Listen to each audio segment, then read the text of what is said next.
Let's get salty! Hey everyone, Zeddy here again today with a brand new video, and it's time for our day one review of the expansion launch, the Voyage to the Sunken City. Everything went live relatively okay. There was some complications, so I'll talk a little bit about that, but yeah, went live. We had, you know, the new expansion in there, the new core set. Everything worked fine for me out the gate. The issue was for EU. For some reason on the EU server, they couldn't buy packs with gold for like the first hour. They couldn't get their core set. It was like a timing issue. They reset the shop and it was okay. Basically, they had a couple of bundles in there you could buy right out the gate, golden bundles and a regular bundle. Of course, we got that. I ended up getting all the cards by the end of everything. I queued up ladder, didn't really have any issues, no big lag, no crazy bugs. For the most part, I would say the launch was relatively clean. It was just bad that first little hour where EU people were shut out. But considering the launches we've had recently, I'd say it was a big improvement. So how did ladder feel? Has ladder been saved? Has Hearthstone been saved? I have no freaking idea. I played all day and everything I faced was all over the place. I started around Platinum 10. I ended up at Legend by the end of the day after 10 hours. I have an 11-star bonus, so I'm facing like former GMs, including the last Grandmaster or Masters Tour event winner. I faced him, so like I'm facing very good people, but everybody was trying, at least initially, a lot of different stuff. You would see Control Warrior. I saw like Silence Priest. I saw Mech Mage, Mech Paladin, Ramp Druid, Naga Mage, Death Rattle Demon Hunter, Fell Demon Hunter, lots of Pirate Rogues, and it was just like all over the place. I couldn't counter anything, but it was really cool to see everything diverse. And then all of a sudden I hit a wave. I hit this wave of Pirate Warrior, Quest Hunter, Pirate Warrior, and I'm trying to play Control and I'm just getting blown out and I'm getting salty. I tweet this out that at least Quest rotated 365 days, and then I just said, you know what? I gotta ditch it. I stopped playing Control decks. I stopped playing Control Warrior. I didn't try and make a Reno deck work. I played this. I played a Naga Mage where you try and go really hard tempo, value, mana cheat, get giants, and I took that to Legend with a really good win rate. And I tried other strategies. I tried Ramp Druid, but the thing I'll say about the expansion is there is so much to try. I'm not gonna be ranting and raving that something's too good or something's too broken right now, because I'm sure there's plenty of people right now that are frustrated with certain strategies, but right now it is so early. There's so much to explore, and I have to say this expansion, again, at least like animation wise, thematically and everything, is the best I think I've ever seen. It just everything looks so nice. The animations look great. The game feels great, but I'll go over my key issues. I will go over some key issues straight out the gate. Aggro decks are just way too good still. You take a look at a card like, let's say the Mecha Shark, right, from Mage.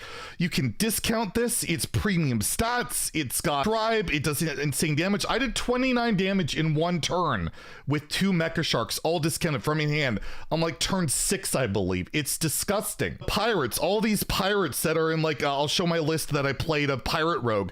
Every minion is overstat. They're all premium stats with an upside. So if you're trying to play any slower strategy to slow that down, you're trying to kill these 3-mana 3/4s that deal extra damage, or these 2-mana 2/3s that discover other cards. It's really hard to keep up. And then every aggro deck, whether it's Pirate Rogue with a Hook Toss, basically has a proactive Ticketus on turn 8. So you try and play Control, they just play Hook Toss, steal your cards, Shadow Step.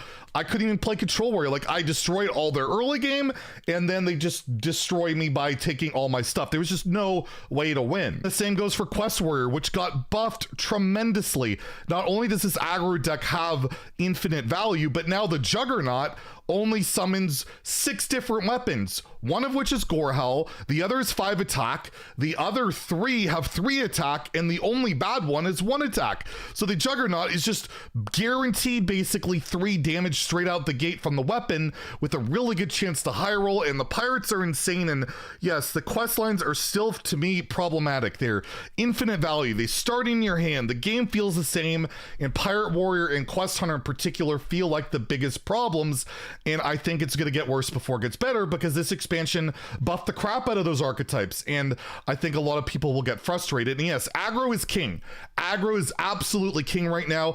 In my whole day of playing, in 10 hours, I faced 0 Reno decks, not one. I know people that try to make it work, but the problem with Reno nowadays is, sure, I drop Reno on 6, I heal to full. However, every aggro deck, every tempo deck has infinite value that, yeah, I'll heal to full, but they'll just keep on killing me. They'll never run out of steam.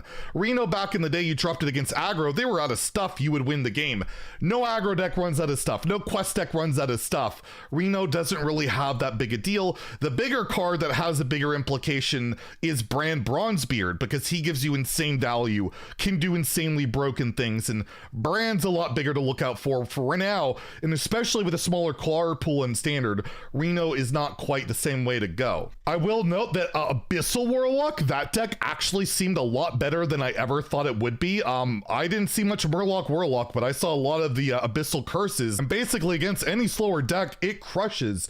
Those curses stack up quickly, and it's definitely not the garbage I thought. And I think the big card that stuck out to me that was just the most ridiculous, that like in almost every deck, was definitely the new Amalgam. The new Amalgam just slots into any deck that runs Tribes. Like, it's 2 mana to discover a card. Like, I play it in Naga Mage. The Nagas I can get are incredible. Like, it's just gross. Or Pirate, you know, Pirate Rogue, Pirate Warrior, they get more pirates. It's an incredibly good card that basically slots into any deck. It's 2 mana, 2/3 premium stats, get upside. So that's doing really well. I've seen Shaman, of course, doing well. Snowfall Guardian still triggering me because it really punishes board, but the meta is crazy. Everything is out of control. There's so much to do, but the game is super fast, super aggressive. But I will say, I do recommend giving it a try. Just be aware, if you want to go and play a traditional Control Warrior game, you better have like a Kazakhstan, you better high roll it and get it out and kill your opponent. You're not going to be able to play these decks where you just sit back and remove. Traditional Control is just not a thing. So that kind of made me sad, but it's not really a surprise when you have Questlines, when you have Hook Tusk and all of that. I will talk about Wild briefly. Again, I did not play it. I did talk to multiple Wild streamers. I was rated by quite a few actually, in particular Engine, who is playing almost all day, and from what I'm hearing is Wild is not much different. You have mechs in there, you got the mechs, you kind of got people trying to high roll with switcheroo, but I will highlight this tweet by Corbett, one of the best Wild players out there, and someone I don't agree with a lot of the time. We me and him go back and forth, but I respect him. And even him, I've been campaigning for Kael'thas to get unnerfed on Twitter the past week. Every day I've been tweeting, please unnerf Kael'thas. He's even tweeting this out, that, you know, why did they do it, basically? It's just a horrible experience. And yeah, Wild, I feel like they did more damage with the reverts, the reverted nerfs or whatever, than this expansion could have ever done, with the switcheroo, with the mechs and all the power stuff, to the power level increases to Pirate Warrior, Quest Hunter and all that stuff. Just having Kael'thas back, it was more problematic since day one in Wild than it ever was in Standard, and I just don't understand it. So I really hope they revert that one, because like, I don't know who the hell was asking to revert Kael'thas, because it leads to, I'll just show this clip. It leads to turn 3 lethals. This is not an anomaly. I've been tweeted multiple clips of people turn 3 getting lethaled or lethaling themselves, and it's just not cool. And it sucks that an unnerf of a card that was originally nerfed properly gets put back to the mistake that it was before. So I hope that gets corrected. But yeah, I'm not calling for nerfs immediately. I do think there's gonna have to be significant balance changes for Standard and Wild going forward, but it's too soon to say exactly what, whether it's a Mecha Shark, whether it's a lot of these aggro cards, whether it's a quest line, whether it's the Naga stuff in Mage cheating 1 billion mana. I don't know, but I want to hear from you guys how your day one was. Did you have fun? Were you frustrated? I had a good time. I got really salty at times where I just wanted to quit, and then there were times where I was having a great time because I was doing broken stuff. We'll see how long that lasts. I will play it more Standard, stream more Standard later today, so if you want to come hang out, we'll be streaming more Ladder and all of that, and maybe checking out more Duels or Wild or whatever. But overall, I will give the launch a thumbs up, and the metagame, at least it's something different, and we'll have to figure out where to go. Anyways, if you enjoyed the video, please like and subscribe. Have a great day, and stay salty, my friends.